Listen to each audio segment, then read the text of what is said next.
मनुष्य शरीर बड़े भागों से, बड़े नसीबों से जीवात्मा को मिला है। यह वो शरीर है जो इस मृत्यु लोक में रहता हुआ भी अल्लाह वाहिगुरु गॉड खुदा रब के दर्श दीदार को पा सकता है। यह वह शरीर है, यहां पे आत्मा माली का नाम लेके खंडों ब्रह्मंडों को पार करती हुई निज धाम सतलोक अनामी में जा सकती है। इंसान का इतना श्रेष्ठ शरीर, सर्वोत्तम शरीर आत्मा को मिला है, पर कितनी हैरानी की बात है, फिर भी ज्यादातर लोगों के चेहरे लटके हुए हैं। किसी को कोई घर परिवार की तरफ से परेशानी है, तो किसी को काम धंधे की कोई परेशानी है, और नहीं तो कोई मन की परेशानियों में खोया हुआ है।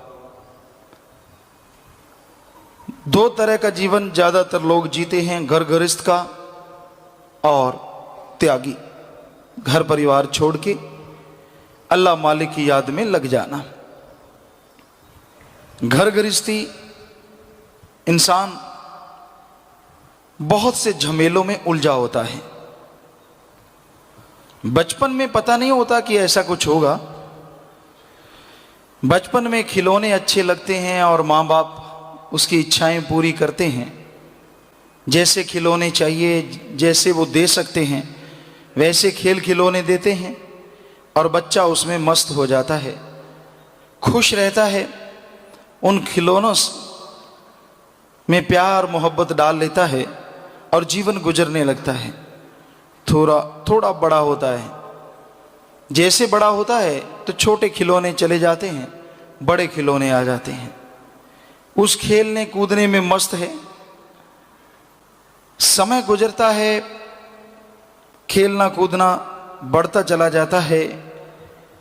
किसी का ध्यान विषय विकार काम वासना में चला जाता है और आखिर में शादी हो जाती है। बड़ा खुश बाजे बजते हैं, साज बजते हैं, ढोल ढमक्का बजता है। लेकिन कुछ देर के बाद जब बच्चे पैदा होने शुरू होते हैं और फिर घर गृहस्थ का बोझ कंधों पे आ जाता है, तो 30 साल में ही बुढ़ापा आ जाता है। क्योंकि बाल बच्चों का पालन पोषण, सुबह उठता है तो फिक्र होता है इनके लिए कहाँ से कमा के लाऊं। सोता है तो ये सोच के कि नींद ढंग से आ जाए ताकि कल को अच्छा कमा सकूं। तो अधेड़ अवस्था 40 उम्र 50 तक जाते जाते बहुत सारे खुशियां, बहुत सारे खेल खिलौने छूट जाते हैं और चेहरे पे सलबटें पड़नी शुरू हो जाती हैं। ये चक्कर पड़ जाता है कि घर गृहस्थ का जो साजो सामान है, इसको इकट्ठा करते करते बहुत टाइम लग जाता है, बहुत समय लग जाता है और टेंशन बनी रहती है। और फिर जैसे जैसे उम्र बढ़ती है, आदमी ज़्यादा खचत होता है मायक पदार्थों में, दुनियादारी में। हालांकि 50-60 साल के बाद आदमी को रिटायरमेंट ले लेनी चाहिए घर परिवार के काम धंधों से। बच्चे तब तक जवान हो जाते हैं, उनके कंधों पे बोझ डालो, नहीं डालेगा। कितना अभी तो सफ़ेद हुआ है, अभी तजर्बा आया है, अभी कैसे छोड़ दूं। ज़्यादा लालची हो जाता है, ज़्यादा लोभी हो जाता है और उसमें फंस के पागलों की तरह जीवन गुजारता चला जाता है। दुख परेशानियां टेंशनें बनी रहती हैं। तो ये घर गृहस्थ वाले जीवन का एक मूल्यांकन आपको बताया। और जो गृहस्थी राम का नाम जपते हैं, अल्लाह वाहिगुरु गॉड खुदा रब की भक्ति इबादत करते हैं और कड़ा परिश्रम मेहनत हक हलाल की रोजी रोटी खाते हैं, यकीन मानिए वो बेअंत सुखी हैं। उनके गम दुख चिंताएं परमात्मा का नाम खत्म कर देता है। अब आते हैं त्यागी की तरफ। त्याग तो कर दिया, पर लारें 3-3 फुट की लटकती रहती हैं। किसी गृहस्थी को देखता है, किसी की शादी होते देखता है, मन में लड्डू फूटते हैं, इसकी तो शादी हो रही है, मैं तो मर गया, मेरी भी होती, मेरे भी ढोल बजते। उस तरफ ध्यान नहीं देता जो रोते हुए आते हैं, मर गए, लुट गए, बर्बाद हो गए, क्या दोबारा से कुंवारापन मिल जाएगा। बत कबारी ना थिए यही पछोताओ।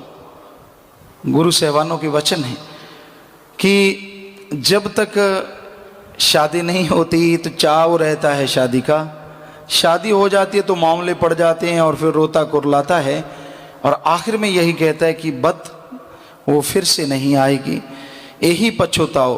बस इसी पश्चाताप में जीवन गुजर जाता है, मौत आ जाती है। लेकिन दूर के फूल सुहावने, हिंदी में कहावत है, दूर से फूल देखो बहुत सुंदर लगते हैं, पास जाके देखो उसके साथ कांटे भी लगे होते हैं। तो ऐसा ही होता है। अब गृहस्थी आदमी है, वो त्यागी बनने को तैयार रहता है, कहता पर क्या करूं, झमेला बहुत पड़ गया। और त्यागी को रहता है मैं कब विवाह शादी करता, क्यों फंस गया पंगे में, क्या लेना था भक्ति शक्ति में, क्या पड़ा है। क्योंकि मन जालिम है, उसका तो मन है एक जो उसे तंग कर रहा है, बर्बाद कर रहा है चारों तरफ से, और उसका कुछ नहीं है, ना बाल ना बच्चा। पंजाबी जी कहते उठदी पूछ वर्गा, राजस्थान में कहावत है, उठदी पूछ मुन देंदे डंडे वर्गी हो जाती, ना बाल ना बोल। वरना वो छींटे डालता रहता है सर्दी के मौसम में, कोई भी पास से गुजरता है तो पेशाब की छींटे ऊपर डालता है, इसलिए वो डंडे जैसी बना देते हैं, ना पानी लगेगा तो डंडा क्या भड़काएगा, उछालेगा। तो वैसे ही गृहस्थी तो चलो बहुत से मामले हैं, लेकिन त्यागी तो ऊंट की पूंछ की तरह बिल्कुल कुछ भी नहीं है। फिर भी तकलीफ में, फिर भी टेंशन, फिर भी परेशानी, सांप की तरह बैठा बड़ खा रहा है, मर गया, लुट गया, बर्बाद हो गया। क्यों, क्या मर गया भाई? क्या तेरे बच्चे रो रहे हैं? क्या सास ससुर ने पीट दिया? क्या हुआ? कुछ भी तो नहीं। एक मन जालिम है जो ससुर बना हुआ है या घरवाला बना हुआ, दे डंडे पे डंडा, दे डंडे पे डंडा। गुरु के वचन मानने नहीं, ना सुमरण करना है सुबह उठ के, ना रात को सुमरण करना है, ना सेवा की तरफ ध्यान है, मनमती चीजें करनी है। नाम त्यागी है, काम करता है अजीबो गरीब, ना वो गृहस्थियों वाले ना त्यागियों वाले। तो शांति कहाँ से मिले, कहाँ से मिले सुख, जब बातें तो सारी गंदी गंदी करनी है, सारे व्यवहार भी गंदा है। बातें करेगा तो चुगली निंदा, और खाली टाइम मिल जाए, एकांत में मिल जाए तो बुरे कर्म, और सुनेगा तो गलत सुनेगा, अच्छा तो सुनना नहीं। राम नाम की, अल्लाह वाहिगुरु की सीढ़ियाँ जो हैं, गुणगान हैं, वो तो अच्छी लगती नहीं, गीत सुनने हैं, इधर उधर की बातें सुननी है, उधर की फजूल बातें, निंदा चुगली, एक दूसरे के कानों में गुनगुनाना है, अजीबो गरीब हरकतें करनी है। तो इससे क्या क्या ये त्यागीपन है? जी नहीं, ये सिर्फ दिखावा है, ढोंग है। असल में तो वो गिर चुका है। तो भाई, निंदा चुगली करने वालों की सोहबत करते हो, छुप छुप के जाके टाइम निकाल निकाल के उनके पास बैठते हो, बर्बाद होने के चांसेस बढ़ जाते हैं। क्योंकि सच्चे मुर्शिद कामिल ने यह फरमाया है कि निंद की तो परछाई ना पड़े। निंदा करने वाला कौन है आप देख लेंगे, आपको चिकनी चुपड़ी बातें सुनाएंगे, आपको अपने जाल में फंसाएंगे, और फिर आपको ऐसा पाठ पढ़ाएंगे कि आप गुमराह हो जाएंगे। आपका निशाना अपना सतगुरु अल्लाह वाहिगुरु राम है, और वो कभी किसी का अकाज नहीं करता, कभी किसी का बुरा नहीं करता। आप आदमी को देख के अल्लाह मालिक की याद में आके नहीं बैठते, इसलिए आदमी से उम्मीद ना रखो।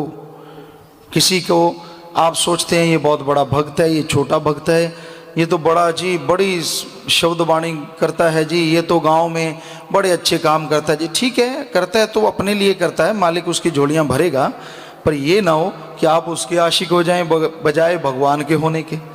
कई बार होता है आदमी उसका आशिक हो जाता है, यार क्या कमाल का भक्त, तुझे क्या पता वो कैसा भक्त है, ये तो अल्लाह मालिक जानता है, क्या वो हंस है कि बगुला है, तुझे क्या पता। तो वो तो सतगुरु अल्लाह मालिक जानता है चुपके चुपके वो कैसे गुनाह के फूल खिलाता है।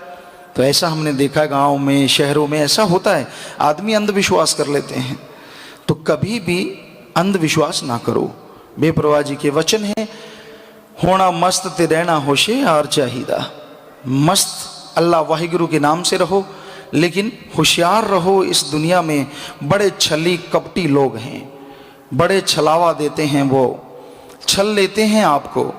इसलिए ऐसे लोगों से सावधान, ऐसे लोगों का संग ना करो। जो भी गलत तरफ जाता है, जो भी गलत बात करता है, उससे बचो। और सबसे बड़ा गुनाह, सबसे बड़ा पाप जिसका फल आदमी को बहुत जल्दी मिलता है कि जब भी कहीं सत्संग में आए, अल्लाह वाहिगुरु गौर खुदा रब की याद में आए, वहाँ उसकी भावना परमात्मा की तरफ होनी चाहिए। ये नहीं कि सच संवर के किसी और के लिए आता है, और सज धज के बैठता है किसी और के लिए। ऐसा अगर करेगा तो इससे बड़ा गुनाह नहीं। इससे अच्छा है कि सत्संग में ना हो, कम से कम इस गुनाह से तो बच जाओगे। तो ये देखा है हमने, कलयुग का समय है, कोई पता नहीं यहाँ किस क्या विचार लेके आता है। कोई भेष बदल के आता है, कोई भेष समेत आता है, किसी के अंदर कोई छल कपट है, कोई छल कपट है। सुन के अमल कर ले तो वो छल कपट दूर हो जाए, पर अगर बन के ही छलिया आया है तो छलिया ही बना रहेगा, दुखी होता रहेगा, सुख शांति उसे जिंदगी में कभी नसीब नहीं होगी। तो इसलिए इंसान को इंसानियत को त्यागना नहीं चाहिए।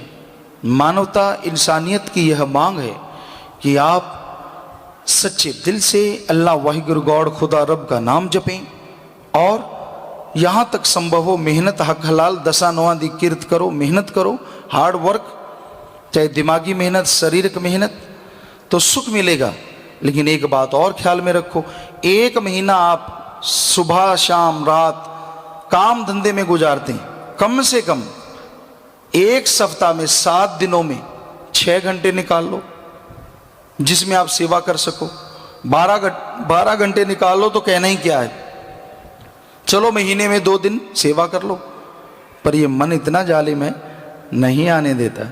सत्संग में तो पैर बढ़ता ही नहीं, सेवा में तो चलता ही नहीं। और तरफ जाना हो, निंदा चुगली करनी हो, गांव में शहर में जगह बनी होती तो कहते तो उसे धर्मशाला है, लेकिन वहां निंदाशाला ज्यादा होती है, धर्मशाला कम होती है। पत्ते गांव में हमने देखा है ताश पीट रहे होते हैं, बुजुर्ग जो रिटायर हो जाते हैं, काम धंधा नहीं होता, थोड़ा बुजुर्ग कहलाते हैं। हाँ, सुबह पशु पिलाने, पशुओं को चारा डालना, चलो ये तो काम है। उसके बाद सारा दिन पत्ते खेलते हैं और निंदा चुगली, कोई पास से गुजर गया फिर उसका अगला पिछला कुछ नहीं छोड़ते, साथ में पत्ता मारेंगे जोर से, साथ में उसकी निंदा करेंगे, मजा लेते हैं। हम बहुत पास खड़ खड़ के सुना करते, बुजुर्ग चलते हमसे, हम उनको कहते शाबाश ये सिखाओगे आप हमें, फिर कहते रहे ये हम सिखा थोड़ा रहे हैं, तो और क्या कर रहे हो आप, एक टीचर की तरह होते हैं बुजुर्ग, जैसा आप करोगे वैसी आपकी औलाद करेगी। तो उस तरफ ध्यान नहीं देते, चाय भी बड़ी भाग के पी के आते हैं कहीं टाइम ना निकल जाए निंदा चुगली से। पर अल्लाह वाहिगुरु के लिए ऐसी तड़प पता नहीं क्यों नहीं पैदा हो रही। कलयुग, इसकी वजह है कलयुग, ये बुराई का टाइम है, बुराई का टाइम। यहाँ बुरी बातें अच्छी लगती हैं, बुरी बातें मन को भाती हैं, अच्छी बात कह दो तो बिच्छू की तरह डंक चलता है, अच्छी बात समझ में नहीं आती। तो भाई ऐसा समय है कलयुग का, इसमें मालिक का नाम जपोगे तो बचोगे, वरना गम चिंता टेंशनों में घूमते रहोगे, चाहे आप गृहस्थी हो चाहे आप त्यागी हो। तो आप गृहस्थी बन के भी त्यागी बन सकते हैं, कमल का फूल कीचड़ में रह के भी खिल जाता है। आप गृहस्थी हैं तो क्या हुआ, सारे संत पीर पैगंबर गुरु महापुरुष सबके सब गृहस्थी थे, पर वो परमात्मा को पा गए, तो आप भी पा सकते हैं। ऐसा नहीं है कि पाया नहीं जा सकता, बस अपने विचारों को कंट्रोल करना है राम नाम के द्वारा, अल्लाह वाहिगुरु गॉड खुदा रब की भक्ति इबादत के द्वारा। और ये मन सुमरन से कंट्रोल होता, उम्र से नहीं। जिनको आप बूढ़ा सा देखते हैं ना, सफेद सफेद से बाल, ये पंजाबी च कहते ज्यादा बैबती होंगे, बुरा ना मन्यो के चिट्टे बाला वाला, पर हमने तो देखा है, यहाँ देखते रहते हैं, रोज एक्सरे होता रहता है। ये ऊपर ऊपर से करेंगे यूं यूं, और देखने वाला भी देखता है हाँ सफेद सफेद बाल हैं, ये तो बेचारा भक्त है, पर इतना गंदे विचार होते हैं, इतने गिरे विचार होते हैं, वो देखता है बगुले की तरह, कौन सा मेरे जाल में फंसेगा, कब फंसेगा, उसका यही मामला होता है। कोई काम वासना की वजह से देखता है, कोई माया का गुलाम है, कोई किस वजह से, कोई किस वजह से। तो ये कलयुग है। यहाँ ये नहीं कह सकते आप कि उम्र के साथ आदमी सियाना हो गया, वैसे नाम ही सियाना है, मन तो जवान होता है जैसे जैसे उम्र बढ़ती है। कहता तजर्बा ही अब आया है, पहले तो बचपन में पता ही नहीं था, अब तो किसी को पता भी नहीं चलने देते और अपना काम भी कर देते हैं। तो भाई ये आपका अपना काम नहीं, ये मन का काम है और आपको ले डूबेगा। बचो मन से। और है फिर जवानी की उम्र, बचपन, उसमें तो फिर सुमरन ही बचाव है, अदरवाइज अन्यथा आदमी गुमराह हो सकता है, मन उसका उस पर हावी हो सकता है, उसको तड़फाएगा, बेचैन रखेगा। तो इसलिए संत फकीर जो कहते हैं उस पर अमल करना सीखो, राम का नाम जपा करो, टाइम दो, समय दो, ताकि आपको कोई गम दुख दर्द चिंता परेशानी आए ही ना। जब आप वचन नहीं मानते, पीर फकीरों की कही बात पे अमल नहीं करते, अल्लाह वाहिगुरु का नाम सुमरन नहीं करते, तो आप दुखी रहते हैं, परेशान रहते हैं, टेंशन में रहते हैं। इसमें संतों का क्या दोष है? दोष संतों को देते हैं। आपकी कमियां नजर नहीं आती? क्या संतों ने सिखाया है कि बुरी बात किया करो? क्या संतों ने सिखाया है कि निंदा किया करो? क्या संतों ने कहा है कि राम नाम छोड़ के गंदी गंदी बातें सुनो, गाओ या कानों में लगा के रखो? क्या ये संतों के वचन है?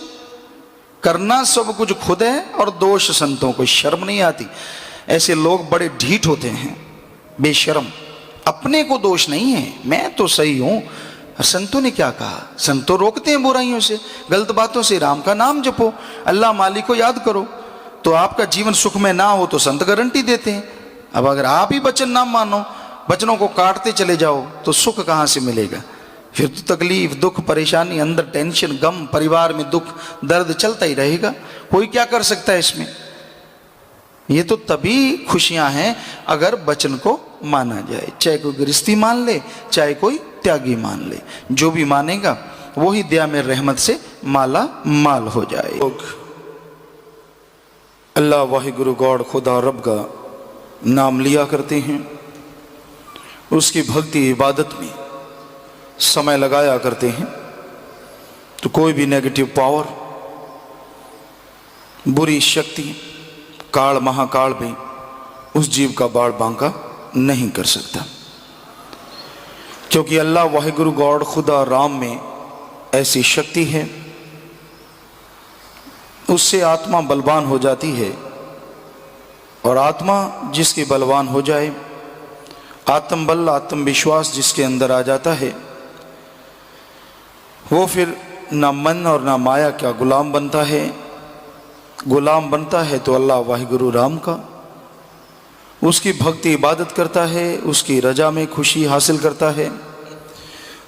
बेअंत खुशियां भी मिलती हैं तो भी यह नहीं मानता कि उसका पात्र वो था। वो यह कहता है कि यह सब देने वाला सतगुरु अल्लाह मालिक वाहिगुरु राम है। ऐसी भावना, ऐसा जिसका हृदय शुद्ध हो जाता है, कण कण में, जर्रे जर्रे में उसे मालिक नजर आता है, उसको कोई गम चिंता टेंशन नहीं रहती। वो मालिक की दया में रहमत को हासिल करता हुआ दोनों जहां की खुशियों का हकदार बन जाता है। संसार में लाखों करोड़ों अरबों जन्म होते हैं और इतने ही लोग चले जाते हैं। ज्यादातर आते हैं और बेशकीमती जिंदगी रूपी दिए को बुझा के चले जाते हैं। खा लिया, पी लिया, सो लिए, काम धंधा कर लिया, विषय विकारा में, दुनियावी प्रीत में खो गए, भौतिकतावाद में फंस गए और इस तरह से पागल होते होते, समय गुजारते गुजारते एक दिन मौत के करीब पहुंच जाते हैं और हासिल कुछ भी नहीं कर पाते। जीवन गमों में, चिंता में, टेंशन में, परेशानी में गुजरता रहता है। लेकिन जो लोग पीर फकीर की बात पे अमल करते हैं, अल्लाह वाहिगुरु राम का नाम लिया करते हैं, उसकी याद में तड़पते हैं, तो तड़प के ही सब कुछ हासिल कर जाते हैं। तो मालिक की याद में चलना, उसकी भक्ति इबादत में तड़पना है तो नसीबों का काम, भागों का काम। लेकिन आदमी चाहे तो ऐसे भाग्य बना सकता है। आदमी चाहे तो अपने आप में बदलाव ला सकता है। लेकिन आज कलयुग है, घोर कलयुग का समय। यहाँ मन इंद्रियां बड़े फैलाव पे हैं और आदमी भोगों का कीड़ा है, पागल है। हद से ज़्यादा पागल लोगों को हमने देखा है, जो एक दूसरे के प्यार मोहब्बत में इतने पागल होते हैं, इतने पागल होते हैं कि वो यह नहीं जानते कि ये तो कुछ दिन के लिए रोशनी है, 4 दिनों की चांदनी फिर अंधेरी रात। कुछ दिन आपका प्यार मोहब्बत है, आप सोचते हैं इससे ज़्यादा लज्जत है, पर आप अपने आप को बर्बाद कर रहे हैं। यहाँ तक भी संत कितना भी रोकें, लोग तकरार कर करके बुराइयां में फंसते चले जाते हैं। संत रोकते हैं, तेरे लिए बीमारी का घर है, आने वाला समय दोजक है, नरक है, नाची कहता पढ़ूंगा पढ़ूंगा। आप यकीन नहीं मानेंगे, ऐसे ऐसे लोग जो पत्र लिखते हैं या बात करते हैं सत्संग में लिख के भेजते हैं और उनको समझाया जाता है कि नहीं भाई ये तेरे लिए बुरा है, बुरा कर्म मत कर। आशिक बनना है तो अल्लाह वाहिगुरु राम का बन, जो दोनों जहां की खुशियों से माला माल कर दे और कण कण जर्रे जर्रे में तुझे नजर आए और हर समय तेरा सच्चा साथी बन जाए। उसका आशिक बन, उसकी भक्ति कर। पर वो इतने पागल होते हैं, इतने बुरी तरह से काम वासना विषय विकार में अंधे होते हैं, चाहे कितना भी उनको सच बता दो कि आने वाला टाइम आपके लिए नरक बन जाएगा, पर वो नहीं मानते। और जब नरक बन जाता है तब उसका कोई हल नहीं होता। तो इंसान इतना ज़्यादा अहंकारी है, इतना ज़्यादा घमंडी है, इतना ज़्यादा मन इसका हावी है कि ये पीर फकीर की बात को भी नहीं मानता। वो करता है जो इसका मन कहता है।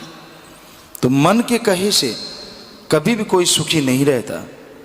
आत्मा की आवाज़ को सुनो, अपने अंदर की आवाज़ को सुनो जो कहती है कि अल्लाह वाहिगुरु गॉड खुदा रब से प्यार करो, बेगर्ज निस्वार्थ भावना से उसका सुमरन करो और उस मालिक से दुआ करो कि हे मालिक, हे दया के सागर, हमें रहमो करम करके अपने से जोड़ ले। तो जो मान लिया करते हैं, अमल किया करते हैं, वो जरूर उसकी दया में रहमत के काबिल बन जाते हैं। तो इंसान इस कलयुग में वही सुखी रहेगा जो पीर फकीर की बात मान के अमल करेगा, जो अपने मन के हाथे मजबूर होगा, मन के हाथों पागल हो जाएगा, वो कभी भी अंदर से शांति हासिल नहीं कर पाता। तो भाई, संत पीर फकीर हमेशा सबके भले की बात कहते हैं। वो कभी भी किसी को बद्दुआ नहीं देते, मालिक से दुआ मांगते हैं, अरदास प्रार्थना प्रेयर करते हैं कि मालिक सब तेरी औलाद है, तेरी भक्ति इबादत करके सब सुखी रहें, परमानंद को हासिल कर लें। तो मालिक से दुआ करते हैं और पीर फकीर जो बेगर्ज निस्वार्थ भावना से दुआ करते हैं तो मालिक की दरगाह में मंजूर कबूल जरूर हो जाती है। तो आप अमल करें, फकीर जो कहते हैं, संत जो कहते हैं, वचनों के अनुसार चलोगे तो आने वाला समय, आने वाला जीवन आपके लिए बहुत सुखमय होगा। वरना आप अपने कर्मों का बोझ उठाते रहोगे और पशुओं की तरह जिंदगी गुजार के इस संसार से विदा हो जाओगे।